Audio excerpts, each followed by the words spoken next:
1099 সালে যখন ইউরোপীয় ক্রুসেডাররা জেরুজালেম দখল করে, তখন তারা শহরের ইহুদি, মুসলিম, নারী ও শিশু সবাইকে হত্যা করে বাইতুল মুকাদ্দাস দখল করে নেয়। এর ঠিক 9 দশক পর 1187 সালে যখন সালাউদ্দিন আইয়ুবী জেরুজালেম ক্রুসেডারদের থেকে পুনরুদ্ধার করেন, তখন শহরের কাউকে তো হত্যা করেননি, বরং যারা মুক্তিপণ দিতে পারেনি তাদেরকে নিজে মুক্তিপণ দিয়ে শহর থেকে নিরাপদে বের হতে সাহায্য করেছিলেন এবং সবার জন্য সাধারণ ক্ষমা ঘোষণা দিয়েছিলেন। আজকের পর্বে আমরা জানার চেষ্টা করব কিভাবে সালাউদ্দিন আইয়ুবী বিভক্ত মুসলিমদের একত্রিত করেছিলেন এবং কিভাবে জেরুজালেম জয় করেন। অভ্যন্তরীণ কোন্দলে মুসলিম বিশ্ব।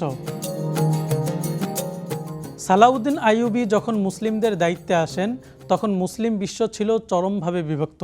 আব্বাসীয় ও ফাতেমীয় খিলাফতের দ্বন্দ্ব, সেলজুকদের অভ্যন্তরীণ কোন্দল এবং ছোট ছোট স্থানীয় আমিরাতের পারস্পরিক রেষারেষির কারণে ক্রুসেডারদের বিরুদ্ধে কোনো সম্মিলিত প্রতিরোধ গড়ে তোলা সম্ভব ছিল না।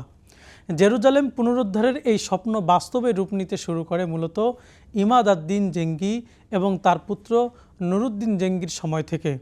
নুরুদ্দিন জেঙ্গি মুসলিম বিশ্বের সামনে প্রথম একটি স্পষ্ট রাজনৈতিক ও আধ্যাত্মিক লক্ষ্য স্থির করেন, তা হলো জেরুজালেম পুনরুদ্ধার। তিনি এতটাই আত্মবিশ্বাসী ছিলেন যে জেরুজালেম বিজয়ের আগেই তিনি আল আকসা মসজিদের জন্য আলেপ্পোর শ্রেষ্ঠ কারিগরদের দিয়ে একটি দৃষ্টিনন্দন কাঠের মিম্বর তৈরি করিয়েছিলেন, কিন্তু তার জীবদ্দশায় এই স্বপ্ন পূরণ হয়নি। নুরুদ্দিনের মৃত্যুর পর মুসলিম বিশ্বে উত্থান ঘটে সালাউদ্দিন আইয়ুবীর। সালাউদ্দিনের সামনে সবচেয়ে বড় চ্যালেঞ্জ ক্রুসেডাররা ছিল না, ছিল খোদ মুসলিম বিশ্বের অভ্যন্তরীণ বিভক্তি। জেরুজালেম পুনরুদ্ধারের চিন্তা তাকে কতটা তাড়িয়ে বেড়াতো সে সম্পর্কে তার ঘনিষ্ঠ বন্ধু ও সমসাময়িক জীবনীকার বাহাউদ্দিন ইবনে সাদ্দাত তার বইয়ে লিখেছেন, জেরুজালেমের চিন্তায় সালাউদ্দিন আইয়ুবী এতটাই মগ্ন ছিলেন যে সন্তানহারা এক শোকার্ত মায়ের মতো তিনি অস্থির হয়ে থাকতেন। সালাউদ্দিন তার সামরিক জীবনে প্রায় 12 বছর ব্যয় করেছেন সিরিয়া, উত্তর ইরাক এবং মিশরের মুসলিম আমিরদের একই রাজনৈতিক ছাতার নিচে আনতে। তিনি জানতেন মিশরের সম্পদ এবং সিরিয়ার জনবল ছাড়া ক্রুসেডারদের শক্তিশালী দুর্গগুলো ভাঙ্গা অসম্ভব। সালাউদ্দিন তার সামরিক জীবনে প্রায় 12 বছর ব্যয় করেছেন সিরিয়া, উত্তর ইরাক এবং মিশরের মুসলিম আমিরদের একই রাজনৈতিক ছাতার নিচে আনতে। তিনি জানতেন মিশরের সম্পদ এবং সিরিয়ার জনবল ছাড়া ক্রুসেডারদের শক্তিশালী দুর্গগুলো ভাঙা অসম্ভব। জেরুজালেম পুনরুদ্ধার অভিযান। অবশেষে যখন মুসলিম ভূখণ্ডগুলো একটি একক কমান্ডের অধীনে এলো, তখন জেরুজালেম পুনরুদ্ধারের সুযোগ এনে দেয় ক্রুসেডারদের নিজেদের অভ্যন্তরীণ কোন্দল। রেনাল্ড অফ শাতিলো নামের এক উগ্র ক্রুসেডার লর্ড মুসলমানদের সঙ্গে করা শান্তি চুক্তি ভঙ্গ করে বসেন। তিনি মুসলিম বাণিজ্য কাফেলায় হামলা চালান এবং পবিত্র মক্কা ও মদিনায় আক্রমণেরও হুমকি দেন। এই ঘটনা সালাউদ্দিনকে ক্রুসেডারদের বিরুদ্ধে সরাসরি যুদ্ধের বৈধতা এনে দেয়। 1187 সালের 4 জুলাই হাট্টিনের প্রান্তরে এ যুদ্ধ শুরু হয়। প্রচণ্ড গরমে ক্রুসেডারদের কাছে তখন পানি ছিল না, কারণ সালাউদ্দিন আইয়ুবী অত্যন্ত সুকৌশলে তাদের পানির উৎসগুলো থেকে বিচ্ছিন্ন করে ফেলেন। এক সময় তৃষ্ণার্ত, ক্লান্ত ও দিগ্ভ্রান্ত ক্রুসেডার বাহিনীর উপর মুসলিম বাহিনী ঝাঁপিয়ে পড়েন। হাট্টিনের যুদ্ধ ছিল ক্রুসেডারদের জন্য এক চরম বিপর্যয়। রাজা গাই অব লুসিয়ান এবং রিনাল্ড অব শাতিলো বন্দী হন।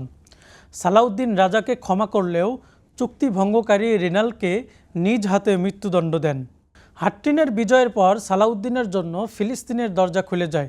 তিনি আগে উপকূলীয় শহরগুলো দখল করে ক্রুসেডারদের ইউরোপ থেকে সাহায্য পাওয়ার পথ বন্ধ করে দেন। তারপর তিনি এগিয়ে যান তার চূড়ান্ত লক্ষ্যের দিকে, ক্রুসেডারদের আত্মসমর্পণ। 1187 সালের 20 সেপ্টেম্বর সালাউদ্দিন আইয়ুবী জেরুজালেম অবরোধ করেন। শহরের প্রতিরক্ষার দায়িত্বে ছিলেন বালিয়ান অব ইবেলিন। মুসলিম বাহিনীর ক্রমাগত আক্রমণের মুখে শহরের দেয়ালের একটি অংশ ধসে পড়ে। পরাজয় নিশ্চিত বুঝতে পেরে বালিয়ান সালাউদ্দিনের সঙ্গে সাক্ষাৎ করতে আসেন। প্রথম দিকে সালাউদ্দিন বিনা শর্তে আত্মসমর্পণের প্রস্তাব প্রত্যাখ্যান করেন। তখন বালিয়ান এক চরম হুমকি দেন। ঐতিহাসিক ইবনুল আথিরের বর্ণনা অনুযায়ী বালিয়ান বলেছিলেন, যদি আমাদের সম্মানজনক আত্মসমর্পণের সুযোগ দেয়া না হয়, তবে আমরা নিজেরাই কুব্বাতুস সাখরা ও মসজিদ পুড়িয়ে দেব। আমাদের নিজেদের পরিবারকে হত্যা করব এবং শহরের 5,000 মুসলিম বন্দীকে হত্যা করে তারপর শেষ রক্তবিন্দু পর্যন্ত লড়ব। সালাউদ্দিন তার সেনাপতি ও আলেমদের সঙ্গে পরামর্শ করেন। পবিত্র কোরআনের সূরা আল আনফালের 61 নম্বর আয়াতে আল্লাহ তাআলা বলেছেন, ওয়া ইন জানাহু লিস-সালমি ফাজনাহ লাহা ওয়া তাওয়াক্কাল আলাল্লাহ। আর যদি তারা শান্তির দিকে ঝুঁকে তবে তুমিও তার দিকে ঝুঁকবে এবং আল্লাহর উপর ভরসা করবে। সালাউদ্দিন শহরের পবিত্রতা রক্ষা এবং মুসলিম বন্দীদের জীবনের কথা চিন্তা করে চুক্তিতে সম্মত হন। শর্ত নির্ধারিত হলো, শহরের খ্রিস্টান অধিবাসীদের মুক্তিপণ দিয়ে নিরাপদে শহর ছেড়ে যাওয়ার অনুমতি দেয়া হবে। পুরুষদের জন্য 10 দিনার, নারীদের জন্য 5 দিনার এবং শিশুদের জন্য 1 দিনার। সালাউদ্দিন আইয়ুবীর সাধারণ ক্ষমা ঘোষণা।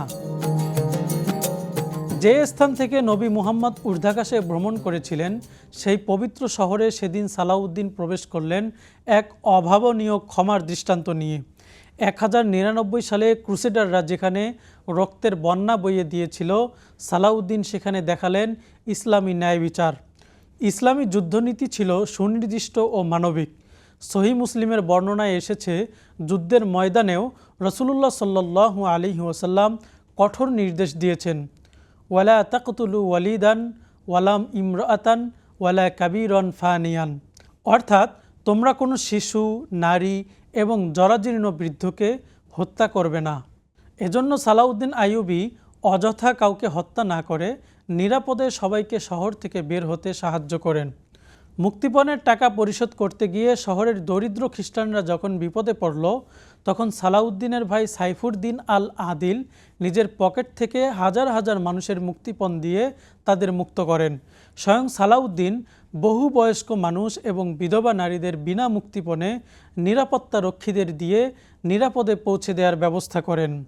সূরা আন-নাহলের 90 নম্বর আয়াতে আল্লাহ তাআলা নির্দেশ দিয়েছেন, ইন্নাল্লাহা ইয়া'মুরু বিল আদলি ওয়াল ইহসান ওয়া ইতাই যিল কুরবা।